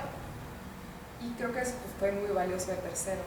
Y fue lo que me hizo decidir, a pesar de que Chucho iba a estar en cuarto año, quedarme un año más con el maestro Bert. Que tú en un momento habías dicho ese paso. Es una transacción. Ese es de protocolo y ya. Sí, de hecho un amigo que acababa de egresar con él me dijo, ¿estás con Bruno? Y le dije, sí, pero es nada más para llegar a cuarto. Me dice, pues yo solo te voy a decir algo, aguas porque en el camino te puedes enamorar. Y me quedé. Y te quedaste. Esto es bien interesante porque también abre nuestra expectativa de que así lo hayamos dicho, tenemos la libertad de cambiar y de aceptar, como ahorita lo haces tú, que es una manera muy hermosa de honrar a nuestros maestros, de decir, pues creí que ibas de paso, pero me quedé, aquí iba de paso, era yo y me quedé. Sí, y asumes con toda responsabilidad decir, esto es lo que valía la pena. Sí. Y entonces ahorita estás en cuarto año. Acabo de egresar de cuarto año. Acabas de terminar de cuarto año. ¿Cuántos años son? 4, o sea, ¿te falta? ¿Terminas? Pues me falta titularme. Te falta titularte, pero ya terminaste la escuela. Ya ahorita todo el proceso de titulación tiene que ver con el montaje. Y pues ahorita todos los montajes están en pausa, está muy incierto y justamente ante esta incertidumbre pues la misma escuela nos abrió una posibilidad de titularnos con un montaje externo, que pues en un principio, hace que será como un mes, 2 meses, todos estaban de no, ¿cómo creen? Mejor nos titulamos con nuestros montajes, nuestras puestas, no sé qué. Y creo que en este momento al menos yo lo estoy considerando. ¿Un montaje externo? ¿A qué te refieres? En la escuela, tanto en tercero como en cuarto, llevamos un montaje con nuestro director que va producido por parte de la escuela. Entonces, esa producción, pues hay un monto, creo que en tercero es como de 30,000 y otro, para escenografía, vestuario, luces, y es en los teatros de la escuela. Entonces tenemos pues la facilidad de que esté el escenario. Estar cobijados y aparte sí, está cubierta la difusión, está cubierto todo, pero ya en tercero es una práctica y en cuarto ya es algo que se parece más a un montaje profesional. Entonces pues ese es nuestro examen final, por así decirlo, y es nuestra tesis. Entonces con eso nosotros nos titulamos. El montaje externo pues sí tendría que ver con una producción externa a la escuela. Todo por tu cuenta. Todo por nuestro lado. O sea, desde los artistas, la escenografía, el teatro, el lugar, todo. Sí. Aquí no, o sea, esto es bien interesante porque tristemente, y creo que lo has vivido, Eli, que cuando hablamos de artes, todo el mundo piensa que es como pasatiempo. Sí. Ah, qué padre que estés estudiando pintura, anda para que te detengas en algo, anda teatro, anda, qué a gusto. Y nada, que es una carga de materias y que es fuerte, no es sencillo, sobre todo esto que dices tú, oye, ahora, y es la creatividad. no es ir a aprender, sobre todo que estamos hablando del arte escénico, no es ir a aprender técnicas, es también abrir la ventana de la creatividad y encontrar todo lo que hay adentro. No es nomás lo que me dan los demás, no es nada más lo que me enseñaron los maestros, es todo lo que yo traigo. Sí. Sí, porque al final de cuentas creo yo que la técnica es un camino. Es un camino. Fíjate que ya lo he mencionado aquí en mi programa, pero me encanta repetirlo. Juan Pablo II, el Papa, escribió una carta a los artistas en arte escénica, pintores, a todos. Y nos dice, porque me la dedicó a mí, la escribió el 23 de abril, entonces me la dedicó a mí en mi cumpleaños. Sí, así la tomé yo y se lo agradecí. Él dice que todo lo técnico, esa es nuestra obligación de aprenderlo, pero todo lo demás, lo que traemos adentro, tenemos que reconocerlo como un don, ¿verdad? Y que cuando lo reconoces como un don, pues vaya, aprenderla, esa es nuestra responsabilidad, aprender la técnica, porque si no, no eres más que un artista frío. Sí, o sea, eso, técnico. O eres un virtuoso. Sí, entonces tienes que explorar tus dones y estrujarlos y todo. Entonces aquí la creatividad, que es lo más hermoso, la tienes que poner de manifiesto, desde diseñar la escenografía, diseñar la obra, escribir la obra. Pues a veces, porque por ejemplo yo ahorita tengo un proyecto con una compañía que yo acabo de crear, con gente con la que me interesó trabajar. Yo dije, saliendo, ya no tengo nada que hacer, entonces tú, quiero trabajar con ustedes, ¿quieren? Y por fortuna todos me dijeron sí. ¿Todos son alumnos de ahí? Sí, todos son alumnos de la escuela. Yo, por lo pronto yo soy la única egresada. Ajá, ellos están todavía en... Sí, son 3 chicos de primer año, son 4 chicos de primer año, 3 actores y un escenógrafo. Son 3 chicos de segundo año que van a pasar a tercero y una chica vestuarista iluminadora que prometida todo de tercer año que va a pasar a cuarto. Entonces pues ahorita formamos nosotros esta pequeña familia que es Teatro Nómadas, con la idea de ser nómadas pues también del teatro, no nada más quedarnos estancados en una sola cosa o en un solo lugar, porque yo tengo planeado en un par de meses, a lo mejor en un año, traerlos para acá, claro, para aquí dar un pequeño taller y al mismo tiempo presentar el trabajo que estamos haciendo. Ay, eso sería súper interesante. Y sí me gustaría mucho, porque creo que eso hace falta, que de pronto los que nos vamos de aquí vengamos a apoyar estos espacios de resistencia. Sí, estos espacios de resistencia, pero sobre todo con enseñanzas, con conocimiento y creatividad, ¿sí? Y abrir esa gran puerta del compartir con los demás, ¿sí? Del subirte, o sea, del venir y compartir y subir a los demás. Sí. Sí, entonces pues ahorita pues ahí andamos un poco. Y entonces estás escribiendo, ¿tú tienes que escribir la puesta en escena o puede ser cualquiera? Pues puede ser cualquiera, pero en realidad esta puesta en escena en específico no tiene la palabra hablada, sino que estamos jugando con impulsos sonoros o algo que se llama paisajes sonoros, que por ejemplo si nos quedamos callados, es todo eso que se escucha.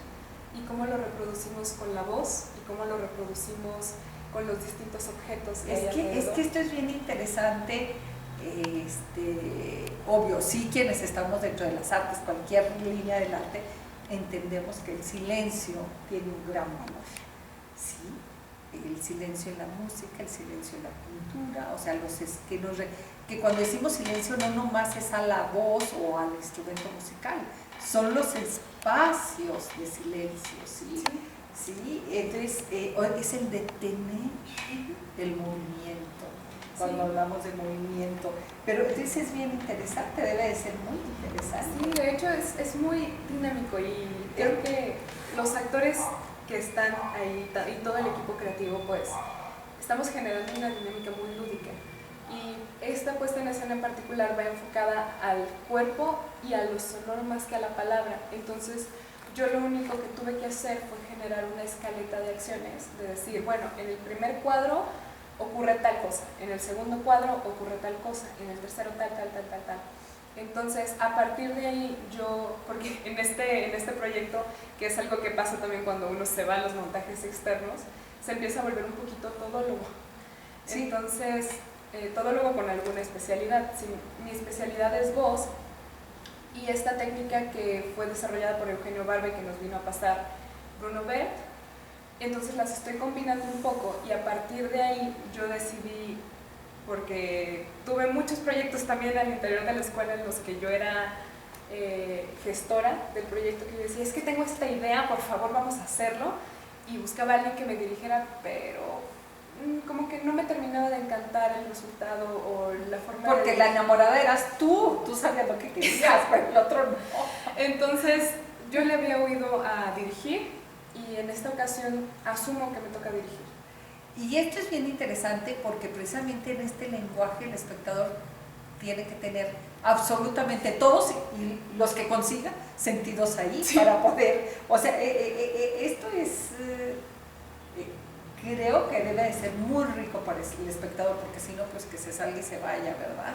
Sí, sí, pero tienes que estar no con tus 5 sentidos, yo creo que con los 6 sentidos, y todavía te puede faltar más. ¿Regresamos? Bueno, amigos, y quise ya en este último bloque iniciar con estas dos obras que son Caretas de Vida, muy a propósito de lo que Eli Guajardo nos ha estado platicando. Fíjate, Eli, que yo cuando hice esta obra, que ya hace muchos años, pensé en las caretas. Sí fue un acercamiento que bueno, los artistas vamos y venimos y nos subimos y nos bajamos de todos los escenarios. Tú lo debes de vivir, sí, que cuando menos estoy segura estás con poetas, con escritores, y que dices tú, es que las artes son esto, sino por más que podamos tener una especialidad y centrarnos en lo nuestro, allá vas a ver algo del cine también, o sea, siempre los caminos se cruzan. Los caminos se cruzan, y esta obra precisamente habla así como que estos caminos que se van cruzando, y las caretas que nos vamos poniendo. Cuando los hice me decían, ¿es en el escenario? No, les digo, la vida realmente es un escenario. La vida en sí, su día a día, es un escenario, y a veces nos llegan acontecimientos que tenemos que poner. No tenemos que poner, pero nuestra cara está triste, pero también al día siguiente vamos a una fiesta y tenemos que poner esa cara de felicidad, o llega nuestro nieto, llega nuestro hijo. Entonces son estas caretas que la vida misma, los laberintos de la vida nos van haciendo poner. Yo quise aprovechar la entrevista tuya para hablarles a mis amigos de esta obra, y que nuestro camarógrafo de lujo, al que tengo que darle las gracias, mínimo, sí, a Saúl, que creen que de repente cuando estoy viendo el programa le digo, Saúl, es que yo te decía que tomaras esto otro, y ¿qué creen? Pero lo tengo que felicitar, porque realmente no se mueve de detrás de la cámara y está pendiente de lo que hablamos y de lo que decimos. Pero bueno, Eli, ya esto es nada más un chispazo para que... Un regalo que no, lo que pasa es que la verdad soy muy agradecida. Yo tengo tengo el programa más de 15 años, entonces todos me siguen y que siempre me preguntan, bueno, y nunca hablas de lo tuyo. Entonces ahora últimamente en esta cuarentena pues he tomado, cuando no he podido hacer los programas, hago programas sobre mis series completas y les explico todo lo que tuve que pasar. Pero ahorita que te tengo a ti de invitada, estos creo que se prestan muy bien para el tema que estamos hablando del teatro. Y ya es nuestro último bloque. Eli, ¿estás preparando tu puesta en escena, tu titulación? Sí. ¿Y qué viene después? Pues por lo pronto vienen 2 proyectos. Uno llamado Calle Amor, que esperemos que se llegue a ver la luz cuando regresemos. ¿Estás escribiendo tú? No, en eso voy a participar como actriz. Como actriz. Y estoy también como aprendiz de producción. junto con todo un enorme grupo, un gran grupo de mini productores a cargo de David Castillo, y va a dirigir Laura Uribe, que ahorita es una egresada de mi escuela, pero también es una directora con una proyección internacional y en las nuevas teatralidades, muy interesante, que no es el teatro convencional de yo espectador me siento aquí y te veo, sino que hay una involucración o un involucre del espectador a nivel sensorial también. Entonces es muy interesante lo que hace Laura, y ese es uno de los proyectos que está esperando ver la luz.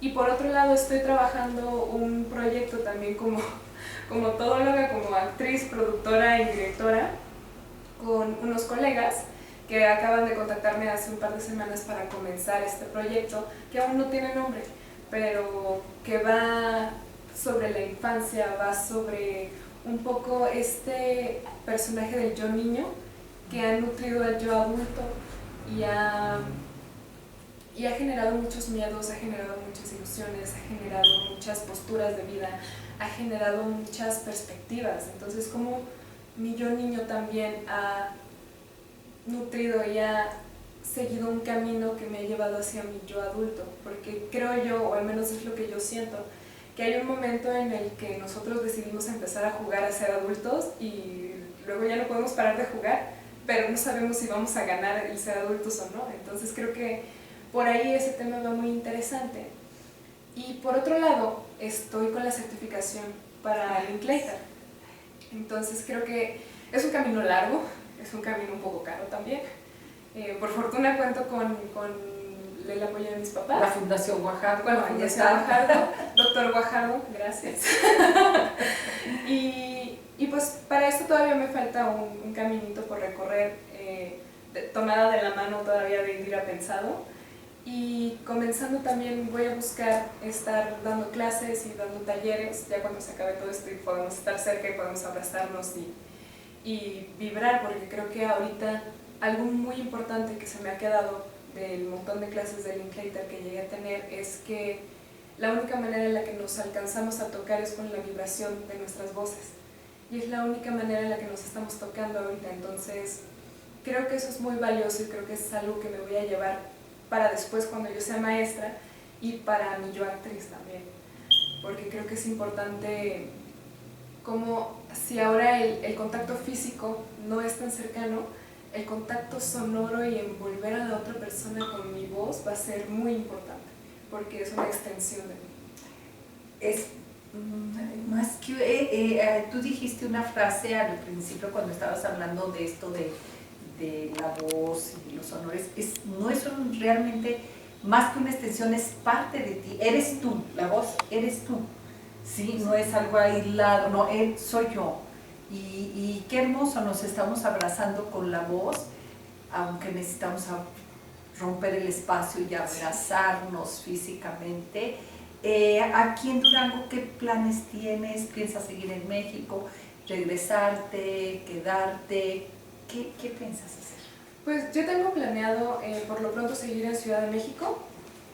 Tengo planeado seguir viajando a un par de lugares, igual con la excusa de mi certificación.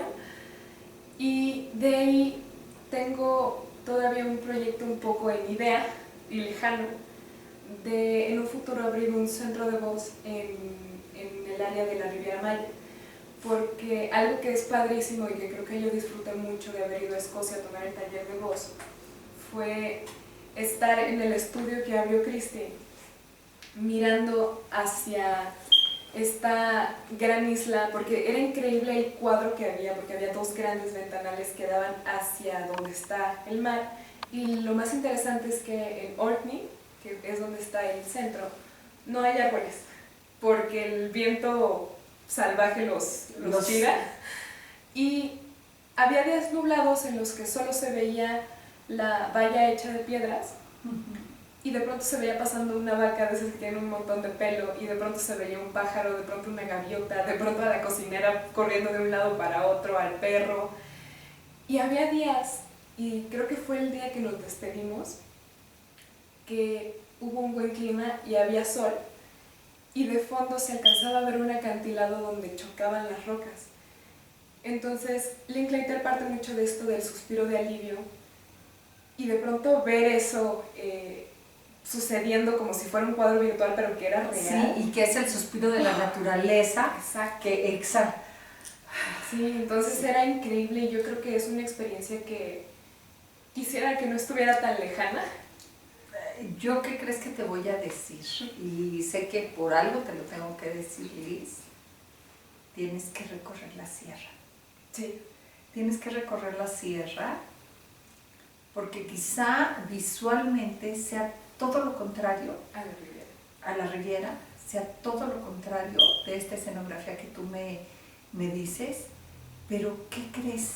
Creo que estos paisajes también te pueden hablar, y hace rato hablábamos de lo que tú vives, lo que tú haces, de dónde naces, y quizá en estos paisajes es donde encuentres tú ese exhalar un descanso, y quizá no sea en el murmullo de las olas, sino en el murmullo del viento entre los árboles, donde encuentres otra tonalidad, ¿sí? Sí. Pero creo que tienes que voltear a lo tuyo, ¿sí? Así es de que quizá aproveches estos días que te quedan en Durango, es decir, tengo que ir a la sierra y escuchar los sonidos de ahí. ¿Qué me dicen? En la vida a veces nos la pasamos buscando las respuestas hacia el frente, cuando la mayoría de las respuestas las tenemos en las espaldas, ¿sí? Y me refiero a las espaldas, las tenemos en nuestros ancestros, en nuestra tierra, en nuestro entorno, porque quizá ahí la que se va a desfasar eres tú, ¿sí?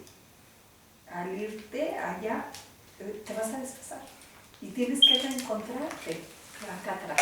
Pero bueno, eso lo dejamos como... y me encantaría recorrer contigo la sierra, si es de que si te pones de acuerdo con tus papás, les dices y un domingo convencemos a los doctores que nos vayamos, sí, al tuyo y al mío, que nos vayamos, para que escuches.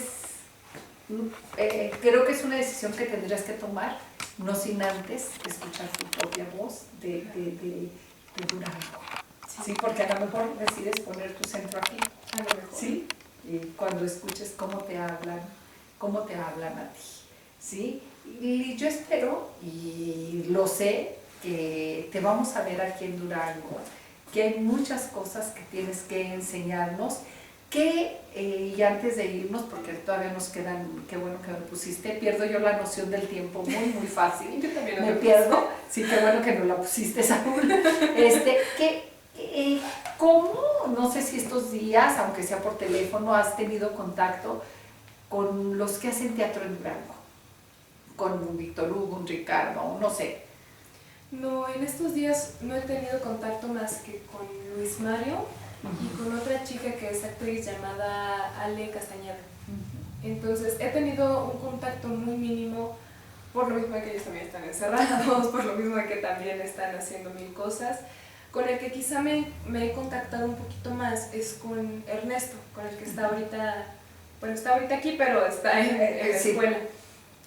Entonces, creo y yo confío firmemente en que Isaac está esperando el momento en el que digan sí se pueden hacer representaciones o que haya una idea tal cual para poder lanzarse a otra vez seguir impulsando esto que hay aquí en Durango y que él ha empezado a crear también con la familia de Pandemonio.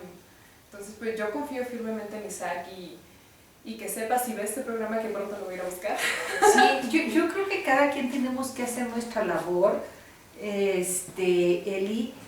Creo que esto de la nueva normalidad no tenemos que esperarnos a que nos dé luz verde la autoridad, porque con todo respeto, no creo que llegue el día en que salgan y nos digan luz verde, ya pueden salir todos a la calle, porque creo que no va a poder ser así, ¿sí? Creo que es momento de que cada quien vivimos nuestras propias circunstancias, nuestras propias experiencias, y tenemos que tener la determinación de hacerme responsable de mi vida, ¿qué crees? Nadie quiere mi vida más que yo. O sea, de eso estoy cierta, que Saúl dice que me ama con toda su vida, corazón y no sé qué más, pero no me quiere tanto como me quiero yo, ¿sí? Entonces, ser responsable de mí, tener los cuidados que deba de tener y permitir a las personas que al igual que yo están comprometidas como lo estás tú de cuidar tu vida, de decir, sí, ven, podemos platicar, no nos vamos a abrazar, quisiéramos abrazarnos, pero no nos vamos a abrazar porque tengo que respetar tu vida, pero sobre todo tengo que respetar mi vida. Y yo creo que en el teatro, en las artes, en a lo que usted se dedique, con su misma familia, tengo que tomar la decisión de decir, soy responsable de mi vida y si respeto mi vida, voy a respetar tu vida, ¿sí? Entonces yo creo que tenemos que ir abriendo las puertas antes que de nuestra casa, de nuestro pensamiento, ¿sí? Pero sobre todo, quitarnos el miedo. Y sobre las emociones, Eli, ¿cómo hacerle en la escena para transmitir una emoción? Pues yo creo que lo primero es, yo creo firmemente que las emociones se construyen a partir del contexto y de nuestras sensaciones. Entonces, de pronto, como en la vida, el contexto da una información a nuestro cerebro que nuestro cerebro decodifica también a partir de nuestras sensaciones y le damos una etiqueta, un nombre a eso que sentimos. Entonces, en el escenario yo creo que ahí es donde uno tiene que poner la atención, en construir el contexto y uno como actor irse a lo tangible, a lo físico, a lo que puedo sentir, aunque sea como a nivel de cosquillas, a nivel de frío y calor, a nivel de cómo estoy respirando. Vas construyendo en paralelo acontecimientos de tu vida privada con los que van para decirte, si me pides una escena de llorar, la construyo con cosas que me duelen realmente o me meto al personaje. Creo que algo que compartimos todas las artes es, como tú decías, esta creatividad y esta gran capacidad imaginativa que tenemos, y creo que ahí podemos poner al servicio nuestras experiencias. Sin embargo, creo que no es necesario lacerarnos con esas experiencias que quizás nos duelan. Revivirlas, sí, ¿no? Meternos el cuchillo en la llaga. Sí, no, yo creo que no es necesario porque al final de cuentas la esencia está ahí, porque ¿quién no ha sentido miedo? ¿Quién no ha sentido dolor? ¿Quién no ha sentido nostalgia? ¿Quién no se ha sentido desesperado? ¿No? Entonces, como todo ese bagaje que yo tengo de mi experiencia de vida lo pongo al servicio a partir de yo construir la imagen de algo. Entonces yo, por ejemplo, recuerdo, y eso lo aprendí muy bien de Mauricio, que entonces voy a la imagen y entonces regreso y yo necesito solo el temblor de la mano de mi abuela en mi mano, la voz de mi abuela quebrándose, los ojos de mi abuela tornándose rojos, para yo sentir algo en específico y encarnar algo en específico, más allá de simplemente decir, no, sí, aquella vez que mi abuela y no sé qué, no. Entonces creo que la imagen y lo específico es lo que nos va a ayudar a ir recorriendo ese camino que nos va a llevar a que eso surja y no a ir por la emoción, Ajá, porque una cosa es que sientas tú la emoción en el escenario, pero otra cosa es que logres transmitirla, que es a lo que vamos. A lo mejor no quiero la perfección de la lágrima, prefiero la voz entrecortada, pero que a mí sea la que me saque la lágrima. Exacto. ¿Sí? Entonces es este juego de emociones. Sí, porque de hecho creo yo que actuar y el teatro y pues las artes luego se tratan del otro más que de uno mismo, porque pues sí, actuar, tú no puedes actuar sin un otro, a pesar de que estés solo en un escenario, no puedes actuar sin el otro. Creo que al final de cuentas algo que compartimos las artes es esta necesidad de compartir algo, de decirle al otro no estás solo, de decirle al otro no está mal que te sientas así. Y quizá, como yo lo he dicho muchas veces, no se trata de mí, de lo que sentí yo cuando pinté, se trata de ti, lo que estás sintiendo cuando estás viendo la obra. ¿sí? Y quizá de lo que tú descubras en ti, no que trates de descubrir en mí, ¿sí? Como dices tú, se trata del otro. ¿Cómo te ves tú en el futuro? ¿Como directora, como productora, como actriz, como terapista? Vas a terminar de terapista, ¿eh? Pues me veo como maestra. Como maestra. Empezando como maestra y coach vocal. Me veo como actriz y como autogestora y autoproductora de mis propios proyectos. Me han estado invitando de directora, yo todavía le huyo un poquito a la dirección porque no es algo que me encante, pero si esto sigue así, yo creo que vas a tomar. Lo voy a tomar, entonces, pero por lo pronto como actriz, coach, maestra y productora. Muy bien, yo estoy segura de que va a ser un éxito tu vida, ya eres un éxito, porque ojalá todos nuestros hijos, puedo decir que soy afortunada, creo que mis 3 hijos hacen lo que les place, aunque yo no estoy de acuerdo, pero lo que les place. Y no estoy de acuerdo porque una la tengo muy lejos, en Londres, y no, o sea, puedo no estar de acuerdo, pero con lo que sí estoy de acuerdo es que se realicen y hagan lo que les place. Y yo veo que tú definitivamente haces lo que te place. Sí.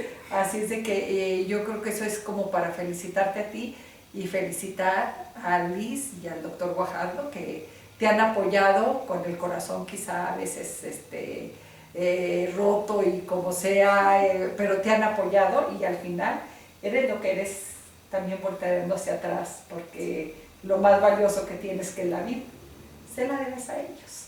¿Sí? Así es de que felicidades y te esperamos en Durango. Yo espero recorrer la sierra, espero que tener la primera puesta en escena aquí en Durango tuya, pronto, para ir a filmarla, ir a entrevistar a tus actores y estar siempre presente. Amigos, muchas gracias porque creo que para mí ha sido muy importante en lo personal seguir en contacto con ustedes, a pesar, esta ya no fue cuarentena, ya llevamos más de 100 días, sí, ya digo, ¿por qué 40 si llevan más de 100 días?